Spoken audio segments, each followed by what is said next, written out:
الحمد لله رب العالمين والصلاة والسلام على سيد المرسلين وعلى آله وأصحابه أجمعين اما بعد۔ رات نماز تراویح میں سورۃ الاعراف کی تلاوت کی گئی ہے۔ اعراف کہا جاتا ہے اونچے ٹیلوں کو۔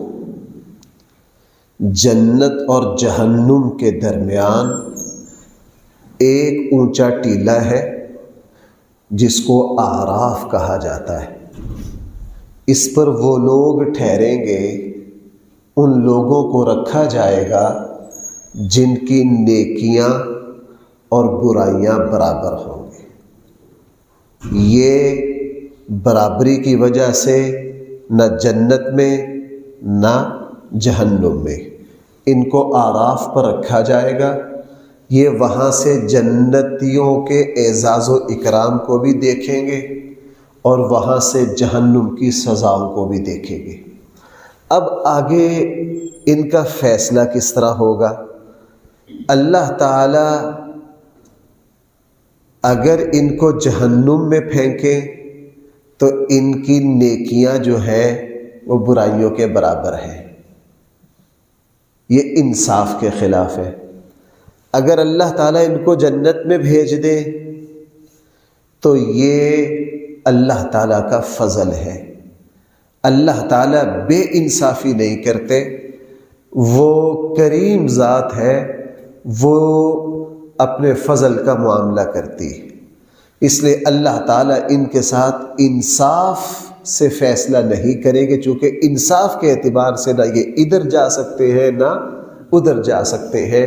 اللہ تعالیٰ ان کے ساتھ پھر اپنے رحم کا معاملہ کریں گے، اللہ تعالیٰ ان کے ساتھ پھر اپنے فضل کا معاملہ کریں گے اور ان کو اللہ تعالیٰ جنت عطا فرما دیں گے۔ اس کا چونکہ اس صورت میں تذکرہ ہے وَنَادَىٰ أَصْحَابُ الْأَعْرَافِ رِجَالًا، اسی لیے اس صورت کو سورہ اعراف کہا جاتا ہے۔ اس صورت کے شروع میں قرآن کریم نے فرمایا کل قیامت والے دن اللہ تعالی جہاں آپ سے یہ حساب لیں گے کہ آپ کیا کر کے آئے ہو، وہاں اللہ تعالیٰ آپ سے اس کا بھی حساب لیں گے کہ آیا میرے نبیوں نے تم تک میرا پیغام صحیح طور پر پہنچایا ہے یا نہیں۔ اسی لیے خطبہ حجۃ الوداع میں ہمارے آقا صلی اللہ علیہ وسلم نے سارے صحابہ کرام سے پوچھا، لوگوں کل قیامت والے دن تم سے میرے بارے میں پوچھا جائے گا، کیا میں نے اللہ کا پیغام پہنچا دیا؟ تو سارے صحابہ نے عرض کیا، اللہ کے رسول آپ نے صرف پہنچایا ہی نہیں بلکہ پہنچانے کا حق ادا کر دیا۔ پھر حضور نے فرمایا کہ میں تم تک اللہ کا پیغام پہنچا چکا ہوں، اب جو موجود ہے جو حاضر ہے وہ غائبین تک اللہ کا یہ پیغام پہنچائیں۔ قرآن کریم نے اس صورت کے شروع میں کل قیامت والے دن جو عمل تلیں گے اس کا بھی تذکرہ کیا ہے۔ قرآن کریم نے ارشاد فرمایا زندگی میں تم نے جو کچھ کیا ہے کل قیامت والے دن تمہارے اعمال تلیں گے۔ حدیث مبارکہ میں ہے عمل تلنے کی 3 شکلیں ہوں گی۔ بھائی کتنی شکلیں ہوں گی؟ 3 شکلیں۔ ایک شکل تو یہ ہوگی کہ ایک مسلمان جو ہے نیکیوں کی وجہ سے اس کے جسم میں روحانی وزن بڑھا دیا جائے گا۔ جیسے ہمارے آقا صلی اللہ علیہ وسلم دیکھنے کے اعتبار سے تو بالکل جسم 100% حسن کا معیار، اللہ کے نبی صلی اللہ علیہ وسلم سے زیادہ حسین و جمیل کسی کا جسم اطہر نہیں تھا، لیکن اللہ کے جسم میں وزن بہت زیادہ تھا۔ صحابہ اکرام فرماتے ہیں کہ اللہ کے نبی اگر کبھی اٹھتے بیٹھتے تھوڑا سا ہاتھ ہم پر ٹیک لیتے نا تو ہم بکری کی طرح نیچے بیٹھ جاتے تھے۔ اللہ کے نبی کے جسم میں وزن اتنا تھا۔ وہ جو وزن تھا وہ روحانی تھا۔ بھائی وہ وزن کون سا تھا؟ روحانی تھا۔ تو کل قیامت والے دن جب عمل تلیں گے، عملوں کے اعتبار سے روحانی وزن بڑھ جائے گا اور پھر اسی مومن کو تولا جائے گا، اس کا وزن دیکھا جائے گا۔ اسی لیے رسول اللہ صلی اللہ علیہ وسلم نے حضرت عبداللہ ابن مسعود رضی اللہ عنہ سے فرمایا، 4.5 فٹ قد تھا عبداللہ ابن مسعود کا، لیکن یہ بڑے عظیم الشان صحابی ہے۔ اللہ کے نبی نے ان کو دیکھ کر ایک مرتبہ فرمایا کہ عبداللہ ابن مسعود ہے تو اتنا سا، لیکن کل قیامت والے دن نامہ اعمال میں یہ احد پہاڑ سے زیادہ بھاری ہوں گے، یہ احد پہاڑ سے زیادہ یہاں ان کو تولا جائے گا۔ عمل تلنے کی دوسری شکل یہ ہوگی کہ جس فائل میں اچھائیاں اور برائیاں لکھی گئی ہیں وہ فائلیں تولی جائیں گی، برائیوں والی بھی تولی جائے گی اور اچھائیوں والوں بھی۔ عمل تلنے کی دوسری شکل یہ ہوگی۔ تیسری شکل یہ ہوگی کہ اللہ تعالیٰ وہاں عملوں کو وجود دے دیں گے۔ اللہ تعالیٰ عملوں کو وہاں کیا دے دیں گے؟ وہاں قرآن کریم کی ایک شکل ہوگی، نماز کی ایک شکل ہوگی، اللہ تعالیٰ عملوں کو مجسم کر دیں گے، پھر ان کے جسموں کو تولا جائے گا۔ یہ 3 شکلیں ہوگی عمل کے تلنے کی۔ قرآن کریم نے سورہ اعراف میں حضرت آدم علیہ السلام کی تخلیق، فرشتوں کا سجدہ، شیطان کی بغاوت، حضرت آدم علیہ السلام کا پھر اللہ کی طرف رجوع کرنے کو بھی تفصیل سے ذکر کیا۔ اللہ تعالیٰ نے آدم علیہ السلام کو پیدا کر کے فرشتوں سے کہا آدم کو سجدہ کرو، اور اللہ تعالیٰ نے فرشتوں سے سجدہ کروا کے یہ طے کر دیا کہ میری مخلوق میں سب سے اشرف، سب سے معزز جو ہے وہ انسان ہے۔ بھائی وہ کون ہے؟ انسان ہے۔ جب فرشتوں کو حکم دیا تو فرشتوں نے سجدہ کیا، اور شیطان نے سجدہ کرنے سے بھائی کیا کر دیا؟ انکار کر دیا، حالانکہ اللہ تعالیٰ کی طرف سے شیطان کو بھی حکم تھا۔ شیطان نے آگے سے دلیل دی، شیطان نے کہا جی آپ نے مجھے پیدا کیا ہے آگ سے، ان کو پیدا کیا ہے کس سے؟ مٹی سے، لہٰذا میں اس سے افضل ہوں۔ اللہ شیطان دلیل کی طرف گیا، اس بدبخت نے یہ نہیں دیکھا کہ حکم دینے والا کون ہے۔ دیکھو بھائیو، بعض جگہ دیکھنا، شریعت میں بہت ساری چیزیں ایسی ہیں بظاہر ان کی عقلی توجیہ کوئی لاجک نہیں ہے۔ نوجوان نسل پوچھتی ہے جی ایسا کیوں کرتے ہو؟ صدیق اکبر رضی اللہ عنہ کا ذوق یہ تھا، اور اللہ اسی لیے یہ اس امت کا صدیق ہے۔ سیدنا صدیق اکبر کا یہ مزاج تھا، اور اس میں امت میں سب سے اوپر صدیق اکبر تھے۔ اللہ اور اس کے رسول نے جو حکم دے دیا، صدیق اکبر آگے سے یہ نہیں پوچھتے جی کیوں، یہ نہیں پوچھتے تھے، فرمایا کرتے تھے بس مجھے اللہ کے حبیب نے یہ حکم دیا ہے، میں نے بس ایسے کرنا ہے۔ اور بھائی یہی ایمان ہے۔ اب لوگ پوچھ لیتے ہیں ظہر عصر کی نماز میں قرات ایسا کیوں کرتے ہیں، فجر اور مغرب اور عشاء میں بلند آواز سے کیوں کرتے ہیں؟ بھائی اس کی جو بھی وجہ ہو، ہمیں تو صرف یہ دیکھنا کہ اللہ کے نبی نے ایسے ہی کیا، اللہ کے نبی نے ایسے ہی کیا ہے۔ اور صحابہ اکرام کا مزاج تھا، وہ یہ دیکھتے تھے کہ اللہ کے رسول نے، جیسے وہ صحیح بخاری میں بھی یہ واقعہ آتا ہے کہ رسول اللہ صلی اللہ علیہ وسلم نماز پڑھا رہے تھے، آپ علیہ السلام کے جو نعلین مبارک تھے، رستے سے کہیں تھوڑی بہت کوئی ناپاکی لگ گئی، حضرت جبرائیل نے آ کے بتایا، رسول اللہ صلی اللہ علیہ وسلم نے اپنا جوتا اتار دیا، چونکہ وہ اس طرح کی مسجد نہیں تھی، ریت کے اوپر سادہ چھپر میں نماز پڑھتے تھے، مسجد نبوی کا آغاز تھا۔ تو صحابہ اکرام نے جب دیکھا اللہ کے نبی نے جوتا اتار دیا، انہوں نے بھی جوتے اتار دیے۔ سلام پھر کے حضور نے فرمایا بھائی آپ لوگوں نے جوتے کیوں اتارے ہیں؟ اللہ کے رسول آپ نے اتارا ہم نے بھی اتار دیا، آپ نے بھی اتارا ہم نے بھی۔ یہ ہے اتباع۔ دین نام ہے خواہشات کو پورا کرنے کا نام نہیں، دین نام ہے اللہ اور اس کے رسول کی اطاعت کا۔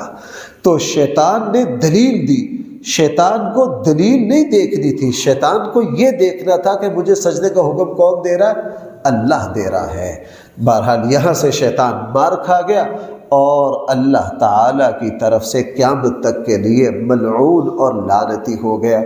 دیکھو ادھر آدم علیہ السلام نے بھی غلطی کی، لیکن آدم علیہ السلام کو جیسے ہی احساس ہوا کہ مجھ سے غلطی ہو گئی ہے، فوراً اللہ تعالیٰ کی طرف رجوع کیا، ربنا ان ظلمنا انفسنا وان لم تغفر لنا۔ اللہ نے صرف معاف ہی نہیں کیا بلکہ اللہ جل جلالہ نے حضرت آدم علیہ السلام کو پھر اور بہت ساری نعمتوں سے نواز دیا۔ قرآن کریم نے سورہ اعراف میں لباس کا تذکرہ کیا ہے، ہم نے تمہیں اشرف المخلوقات پیدا کیا ہے، اور اشرف المخلوقات ہونے کی ایک علامت اور نشانی یہ ہے کہ تم لباس پہنتے ہو۔ بھائی تم کیا کرتے ہو؟ لباس۔ آپ اللہ کی ساری مخلوق کو دیکھ لیجئے، آپ یہ نہیں دیکھیں گے جو بھینس کے ہیں وہ 15 جوڑے ہیں، آج کوئی اور جوڑا بھینس نے پیر رکھا ہے، کل کو کوئی اور۔ بھائی کسی مخلوق کو دیکھا جوڑے تبدیل کرتا؟ ان کے جسم کی کھالیں ہیں، کسی کی سال کے بعد تبدیل ہوتی ہے آہستہ آہستہ، لیکن یہ جو لباس کی شان و شوکت ہے یہ اللہ نے کس کو عطا کی ہے؟ اس سے پتہ چلا لباس پہننا انسانیت ہے، اور یورپ کے طرز پر بے لباس اور ننگا ہونا یہ حیوانیت ہے، یہ اشرف المخلوقات کے دائرے سے نکلنا ہے۔ لباس کیسا پہننا ہے اسلام نے مخصوص نہیں کیا، کچھ شرطیں بتا دی۔ ایک یہ بات یہاں ارشاد فرما دی کہ جس خطے میں تم رہ رہے ہو وہاں کے متقی لوگوں کا لباس جو ہو، شریف لوگوں کا جو لباس ہو اس کو پہنو۔ لباس ایسا ہو جو تمہیں زینت دے، لباس ایسا ہو جو تمہیں گرمی سردی سے بچائے، لباس میں عورت کی مرد سے، مرد کی عورت سے مشابہت نہ ہو، لباس ایسا ہو کہ تمہاری کافروں سے مشابہت نہ ہو۔ اور پھر آگے چل کر یہ حکم دیا کہ اے ایمان والو جب تم نماز پڑھنے لگو تو اس وقت بھی زیب و زینت اختیار کر کے آؤ، وضو کر کے آؤ، سلیقہ کا۔ بھائیو نماز اچھے لباس کے ساتھ پہن کر نماز پڑھنا۔ نماز بھائی کس طرح پڑھنا؟ اچھا لباس پہن کر، یہ نہیں کہ کام والے کپڑے، میلے کچیلے کپڑے اسی سے نہ۔ نماز کا ایک وقار ہے۔ قرآن نے فرمایا یا بنی آدم خذوا زینتکم عند کل مسجد، اے ایمان والو جب بھی نماز پڑھنے لگو تو زینت اختیار کرو، لباس اعلیٰ پہن کر آؤ۔ یہ درست نہیں ہے، اس لیے بھائی جمعے والے دن ہم غسل کرتے ہیں کہ نہیں؟ غسل ہے، اچھا لباس ہے، خوشبو لگانا ہے، چونکہ اللہ کے بارگاہ کا ایک احترام ہے۔ قرآن کریم نے یہ بات ارشاد فرمائی سورہ اعراف میں کہ ہم کل قیامت والے دن کافروں کی مغفرت نہیں کریں گے۔ یہ بات تو قرآن کریم نے جگہ جگہ کہی ہے، لیکن سورہ اعراف میں عجیب انداز سے کہی ہے۔ سورہ اعراف نے فرمایا لوگوں جس طرح سوئی کے نکے سے اونٹ نہیں نکل سکتا، اونٹ نہیں گزر سکتا، اونٹ کا سوئی کی نکے سے گزرنا ناممکن ہے، بالکل اسی طرح اللہ تعالیٰ قیامت والے دن کافر کو معاف کر دے، یہ بھی بھائی کیا ہے؟ ناممکن ہے۔ قرآن کریم نے یہاں اہل جنت اور دوزخیوں کا ایک مکالمے کا ذکر کیا ہے۔ جنتی جو ہے وہ جہنمیوں کو آواز دیں گے، آواز دے کر پتہ کیا کہیں گے؟ کہیں گے اے دوزخیوں ہمارے اللہ نے ہم سے جو وعدے کیے تھے وہ ہمارے اللہ نے 100% پورے کر دیے ہیں، تم بھی بتاؤ تمہارے ساتھ کیا ہو رہا، تم بھی بتاؤ تمہارے ساتھ۔ اس لیے اللہ تعالیٰ تو بنعوذ باللہ ہمارے سیاستدانوں کی طرح نہیں ہے کہ الیکشن میں ایسے سبز باغ دکھائیں اور اس کے بعد 5 سال ملے نہیں۔ میرا اللہ جو وعدہ کرے گا اپنے بندوں سے اس وعدے کو اللہ تعالیٰ کیا کریں گے، اور اللہ تعالیٰ وہاں سرکاری اجلاس ہوگا جنت میں جا کے، اللہ سارے جنتیوں سے فرمائیں گے میں نے اپنے رسولوں کے ذریعے تم سے جو جو وعدے کیے سارے پورے ہو گئے۔ سارے جنتی کہیں گے اے میرے اللہ صرف آپ کے کیے ہوئے وعدے پورے ہی نہیں بلکہ آپ نے اپنے وعدوں سے بڑھ کر ہمیں عطا کیا۔ تو دوزخی جہنمی دوزخیوں کو، جنت والے جہنمیوں کو آواز دے کے پوچھیں گے ہمارے ساتھ ہمارے رب نے جو وعدے کیے وہ پورے ہو گئے، تم بھی بتاؤ تمہارا کیا حال ہے۔ تو جہنمی جہاں چیخیں گے چلائیں گے وہاں ایک یہ بات بھی کہیں گے کہ ہمیں پانی پلاؤ، ہم تو پیاس سے مر گئے، ہمیں کیا پلاؤ؟ پانی پلاؤ۔ اور بھائی رسول اللہ صلی اللہ علیہ وسلم نے فرمایا یہ جو روزہ ہے، میں نے پچھلے جمعے عرض کیا تھا، یہ جہنم کی آگ سے ڈھال ہے، یعنی اس روزے کی جو پیاس ہے یہ مومن کو جہنم کی پیاس سے بچائے گی۔ یہ جو روزے کی پیاس ہے یہ روزے دار کو بھائی کہاں کی پیاس سے بچائے گی؟ جہنم کی پیاس سے بچائے گی۔ قرآن کریم نے سورہ اعراف میں ایک یہ بات ارشاد فرمائی ہے، ادعوا ربکم تضرعا وخفیا، تم اپنے رب کو پکارو عاجزی کے ساتھ۔ کس کے ساتھ؟ انکساری کے ساتھ پکارو، گڑ گڑا کے۔ مجھے کوئی دوست پوچھ رہے تھے جی پہلے عشرے کی دعا کون سی ہے، دوسرے عشرے کی دعا کون سی ہے؟ میں نے ان سے عرض کیا بھائی دعا وہ ہے جس میں آپ کا اللہ کی طرف رجوع ہو، گڑ گڑا کے مانگو، دل لگا کے مانگو، اللہ کو ہر زبان سمجھ آتی ہے، اللہ تعالیٰ کو ہر زبان۔ اللہ تو بس صدیق اکبر رضی اللہ عنہ کے سامنے حضور نے فرمایا دیکھو ایکٹنگ بندوں کے سامنے درست نہیں، اللہ کے سامنے درست ہے۔ جب رسول اللہ صلی اللہ علیہ وسلم نے فرمایا تم دعا میں اللہ کے سامنے رو، صدیق اکبر رضی اللہ عنہ پوچھا اللہ کے رسول اگر رونا نہ آئے تو حضور نے فرمایا رونے جیسا منہ ہی بنا لو، رونے جیسا کیا کر لو؟ منہ ہی بنا لو، بس اللہ سے دعا مانگو۔ اور بھائی قرآن کریم نے یہاں بہت سے نبی اور ان کی قوموں کا بھی سورہ اعراف میں تذکرہ کیا ہے۔ پہلے نوح علیہ السلام اور ان کی قوم کا تذکرہ ہے، پھر حضرت قوم عاد کا تذکرہ ہے اور ان کے نبی حضرت ہود کا تذکرہ ہے، پھر قوم سمود اور ان کے نبی حضرت صالح کا تذکرہ ہے، اور پھر قوم لوط اور ان کی قوم کا تذکرہ ہے، پھر قوم شعیب اور ان کی قوم کا تذکرہ ہے، پھر سیدنا موسیٰ علیہ السلام اور فرعون اور بنی اسرائیل کا بڑا لمبا تذکرہ آیا ہے سورہ اعراف میں۔ مشترکہ ان قوموں کا جرم کیا تھا؟ قوم نوح کا جرم سب سے بڑا یہ تھا کہ اس زمین پر سب سے پہلے جو شرک کا آغاز کیا وہ قوم نوح نے کیا۔ بھائی شرک کے بانی کون ہے؟ قوم نوح۔ اس سے پہلے زمین پر یہ گندگی نہیں تھی، زمین پر شرک کا آغاز قوم نوح نے کیا۔ نوح علیہ السلام نے ان کو بہت سمجھایا، لیکن یہ قوم حضرت نوح علیہ السلام پر دو اعتراض کرتی تھی۔ ایک اعتراض یہ کہ آپ کے پاس بیٹھنے والے غریب لوگ ہیں، آپ کے پاس بیٹھنے والے کیا ہیں؟ غریب لوگ ہیں۔ اور ان بیوقوفوں نے نوح علیہ السلام کو یہ بھی کہہ دیا کہ تم بیوقوف ہو، ہم بیوقوفوں کی بات نہیں مانتے۔ یہ دو باتیں کیوں کی؟ قرآن کہہ رہا تکبر کی وجہ سے۔ بھائی کس کی وجہ سے؟ اور جو حضرات رمضان کے علاوہ فجر کے بعد جو ہمارا تفصیل سے درس ہوتا ہے اس میں جو تشریف لاتے ہیں وہاں میں اس بات پر عرض کرتا ہوں، قرآن کریم تمام تباہ ہونے والی قوموں کے جرائم کی جو لسٹ ہمارے سامنے رکھتا ہے اس میں 2 گناہ ہر جگہ موجود ہے، ہر قوم میں موجود ہے۔ انہوں نے شرک کیا، نمبر 2 انہوں نے غرور کیا۔ انہوں نے کیا کیا؟ ہاں میں نے اور آپ نے ان دونوں سے بچنا ہے۔ ایک بال کے برابر بھی شرک اللہ کو پسند نہیں ہے، ایک بال کے شرک سے، گندگی سے زیادہ نفرت کرو۔ اور بھائی دوسرا اپنے آپ کو عاجز رکھنا ہے، اللہ تعالیٰ کو تکبر کی ادا پسند نہیں ہے۔ قوم عاد اور قوم سمود کا قرآن نے تذکرہ کیا۔ یہ دونوں قومیں اللہ تعالیٰ نے قد کاٹ کے اعتبار سے اتنی اعلیٰ بنائی تھی کہ اس سے زیادہ طاقتور انسان اللہ نے پیدا، اور بڑے بڑے قد کاٹ اور کھجور کے تنوں کے برابر قد۔ ان کی طاقت یہ گھوڑے اور اونٹ کو دم سے پکڑ لے تو جس طرح ہم بکری کو ٹانگ سے پکڑ لے تو بکری ہم سے بھاگ نہیں سکتی، ان کی طاقت یہ تھی کہ یہ اونٹ اور گھوڑے کو ٹانگ اور دم سے پکڑ لیتے تھے تو وہ گھوڑا اور اونٹ ان سے بھاگ نہیں سکتا تھا، اتنے قد کاٹ۔ اللہ نے ان کو بڑی نعمتوں سے نوازا لیکن اپنی اوقات بھول گئے۔ پھر اللہ تعالیٰ کی طرف سے عذاب آیا قوم عاد پر۔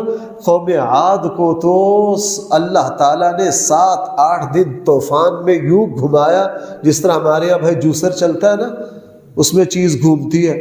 اللہ سخرها علیہم 7 لیال و8 ایام حسوما فطر القوم فیہا صرعا کأنہم اعجاز نخل خاویہ۔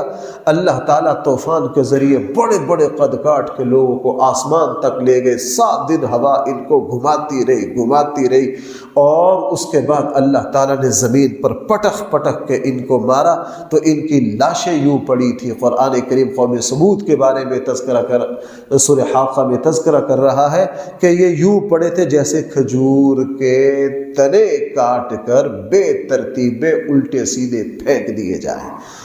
اس لیے بھائیوں، ہم میں سے ہر کسی کو اللہ کے عذاب سے پناہ مانگنی چاہیے۔ اور قوم لوط جو ہے وہ بے حیائی کی وجہ سے برباد ہوئی، اس لیے حضور نے فرمایا حیا جو ہے یہ ایمان کا شعبہ ہے۔ ایمان صحیح مومن ہونے کی ایک پہچان یہ ہے کہ مومن با حیا ہوتا ہے۔ مومن کیا ہوتا ہے؟ بے حیا نہیں ہوتا۔ بھائیوں، ایمان والوں کی شادیاں مرد اور عورت مخلوط نہیں ہوتے، ایمان والوں کی شادیوں میں پردے کا لحاظ ہوتا ہے۔ میں مجبور ہوں بھائی، میں کیا کروں، ہمارا فریضہ ہے۔ مجھے یہ بات سمجھ نہیں آتی کہ ہماری بہو بیٹی شادی حال میں داخل ہو رہی ہے، سارے لائٹیں بند کر کے اور اس کے چہرے پر لائٹ مار رہے ہیں تاکہ سارا شادی حال دیکھے۔ اس سے بڑی بے حیائی اور کیا ہوگی؟ بھائی خدا کا واسطہ اس گندگی سے، اس بے حیائی سے اپنے آپ کو بچائیے۔ یہ انسانی غیرت کے خلاف ہے، یہ انسانی میں تو بعض دفعہ سچی بات یہ ہے، میں تو اب بھائی ایک بات عرض کروں، ناراض تو نہیں ہوں گے؟ مجھے اب دوست جب شادی کا کارڈ دیتے ہیں نا تو میں ڈر جاتا ہوں، حالانکہ خوش ہونا چاہیے۔ کیوں؟ ہمیں پتہ ماحول ایسا ہوگا اور وہاں ایسے موسیقی کے ایسے بےہودہ بے حیائی کے کلمات کہ انسان کیسے پسند کر سکتا ہے؟ یار یہاں میری بیٹیاں بھی ہیں، یہاں میری بہنیں بھی ہیں، یہ کیا ہو رہا ہے؟ بہرحال قوم لوط کا، حضرت لوط علیہ السلام کی جو قوم ہے، اس سے مجھے اور آپ کو سبق یہ ملتا ہے کہ مومن ہمیشہ بھائی کیا ہوتا ہے؟ باحیا ہوتا ہے۔ بے حیائی اور ایمان ایک دل میں جمع نہیں ہوتے۔ قرآن نے قوم شعیب کا تذکرہ کیا، قوم شعیب ان کرتوتوں کی وجہ سے مری جو ہم کرتے، بلکہ ہم قوم شعیب سے زیادہ کرتے۔ یہ 2 نمبری کرتے تھے، بے ایمانی کرتے تھے، یہ چوری ڈکیتی کرتے تھے، اور جو اس وقت سونا چاندی کے سکے تھے نئے وصول کرتے، ان کے کنارے کاٹ لیتے تھے، بے ایمانی کرتے تھے، اور جب مال بیچتے دکھاتے کچھ اور تھے، دیتے کچھ اور تھے، جو ہماری مارکیٹوں میں ہو رہا ہے۔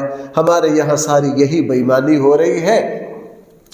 لیکن اللہ کا اصول، اللہ تعالیٰ نے قوم شعیب کو بے ایمانی پر تباہ و برباد کر دیا۔ آج بھی اللہ کا وہی اصول ہے، اس کی شکل تبدیل ہے۔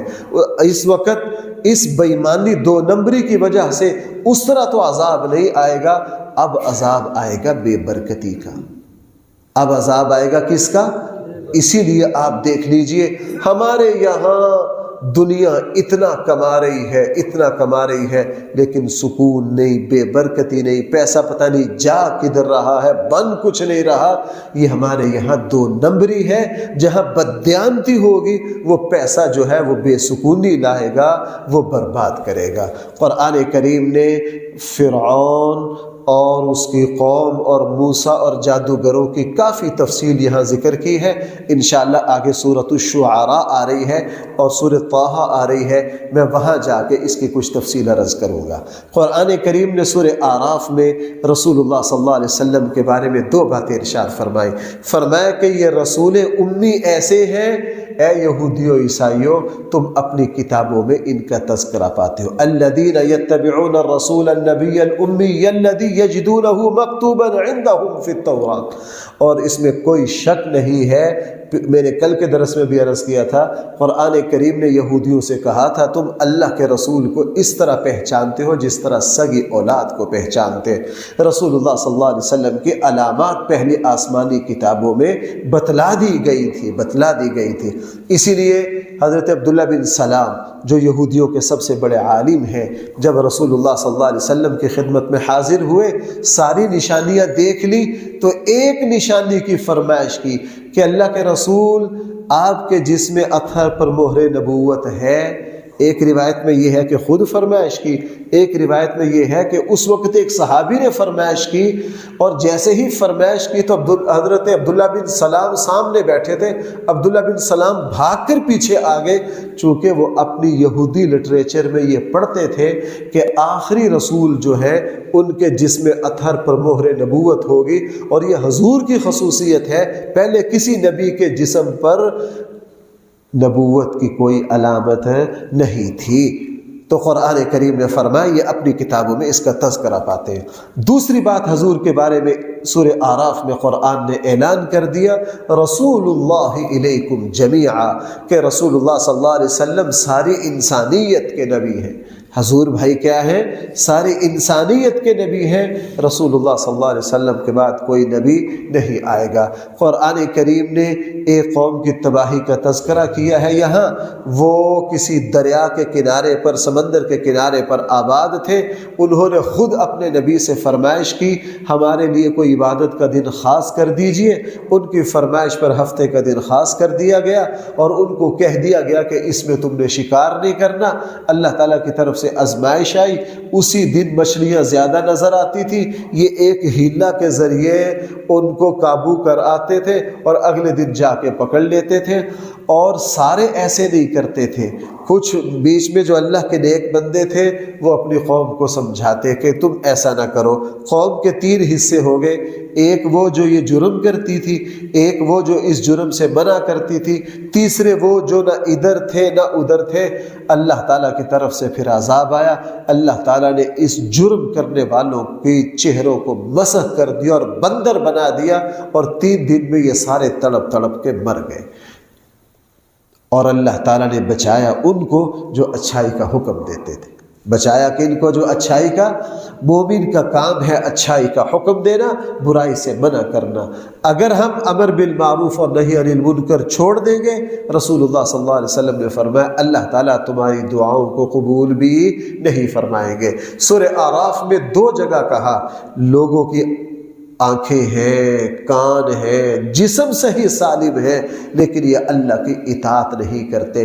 جس کا وجود صحت صحیح ہو وہ پھر بھی اپنے اللہ کو نہ پہچانے، آنکھیں ہونے کے باوجود وہ اندھا ہے، کان ہونے کے باوجود وہ بہرا ہے، وہ بیکار ہے۔ اس صحیح جسم کا کوئی فائدہ نہیں ہے اگر یہ صحیح جسم اللہ کی اطاعت میں کھڑا نہ ہو۔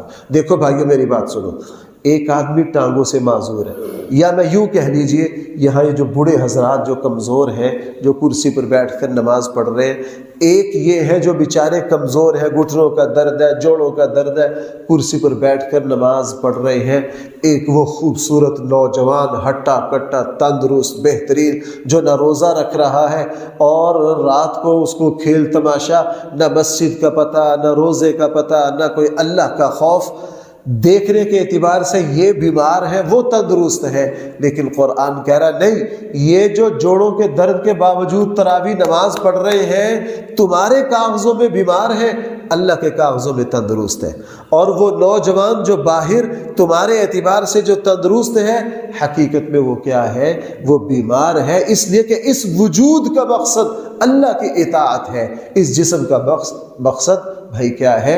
اللہ کی بندگی ہے۔ اور آخری چھوٹی چھوٹی 2-3 باتیں اور سن لیجئے۔ قرآن کریم نے سورہ اعراف میں ایک اصول بیان کیا ہے، فرمایا کہ وہ لوگ جو ہماری نافرمانی کرتے ہیں، نافرمانی جیسے جیسے کرتے رہتے ہیں، ہماری نعمتیں ان پر بڑھتی رہتی ہیں، یہ ہماری طرف سے استدراج ہے، یہ ہماری طرف سے کیا ہے؟ سنستدرجہم من حیث لا یعلمون۔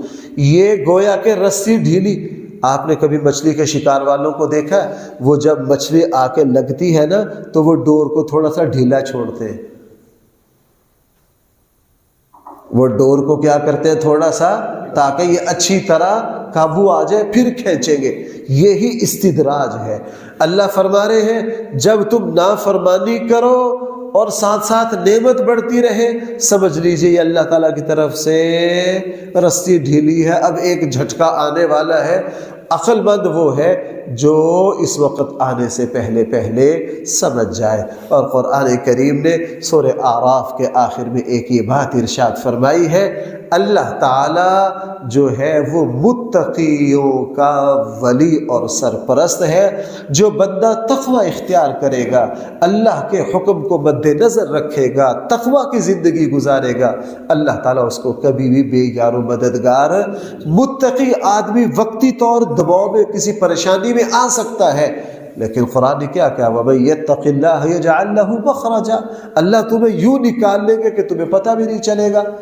میں اکثر اس موقع پر وہ واقعہ سنایا کرتا ہوں کہ جب حضرت عمر بن عبدالعزیز رحمہ اللہ کا آخری وقت آیا نا، تو ان کے برادر نسبتی یعنی ان کا سالے جو تھے بعد میں جو خلیفہ وہ آئے، انہوں نے حضرت عمر بن عبدالعزیز سے کہا، بھائی جی آپ نے اپنے اوپر بھی ظلم کیا، خود کچھ نہیں رکھا، اپنے بچوں کو بھی آپ غریب ہی چھوڑ کر جا رہے ہیں، ان کا آپ کے بعد کیا بنے گا؟